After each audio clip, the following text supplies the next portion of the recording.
Poďme si túto tašku na zbrane teda predstaviť. Celá taška je vyrobená z nylónového materiálu D600, čo je tá vyššia odolnosť. Celá predná časť tašky je z MOL systému, takže môžeš si sem dať ešte ďalšie sumky. Ja som si túto tašku prichystal tak, ako keby som išiel hrať airsoft. V prvom begu mám BBčka, v druhom begu MRčko. V tejto strednej časti som si nachystal nejaké šrobováky a samozrejme nesmí chýbať reflexná vesta. V prednej časti, čo som fakt prekvapený, čo budete aj vy určite, je toľko priestoru, že som sem napchal aj plyn. A samozrejme, čo som extrémne prekvapený,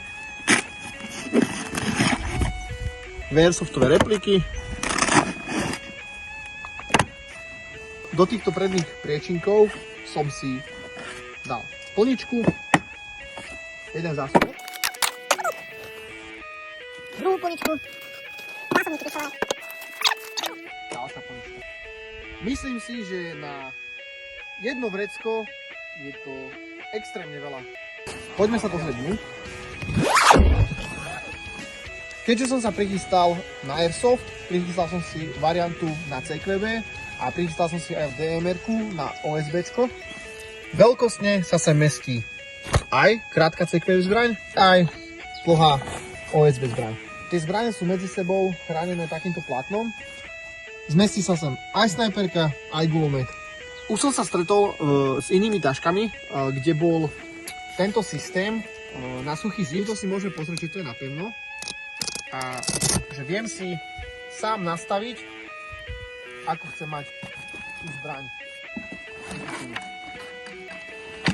Keďže ja som ten typ hráča, ktorý nosí všetko v rukách, tak pri tejto taške si dokážem dať na chrbát. Tá taška je úplne pohodlná, je vybavená takýmito vankušikmi, aby sme si chránili plecia. Sami ste videli, koľko v tej taške mám naložené, že mám tam fakt všetky potrebné veci. Môžem povedať, že aj zbytočné na ten airsoft, ale na to, aká to je váha, mám tam dve zbrane, mám tam dve krátke zbrane. Fakt je to super, pekne to drží na tom chrbte. Všetko, čo je vnútri, a dal by som si tam veci na nejaký kemping alebo stanovačku alebo turistiku. Naozaj do tejto tašky vložím fakt všetko. Čo sa týka airsoftu, o nejakej milsim akcie, že potrebujem fakt preniesť si od bodu A do bodu C, cez bod B nejaké veci, alebo sa mi pokazí zbraň, fakt tu mám všetko. Čo sa týka turistiky, viem si sem vložiť nejakú plynovú bombu malú, nejaký horáčik, nejakú karimatku, fakt všetko dokážem mať v jednej taške. Dokonca viem si sem dať aj veci na ryby.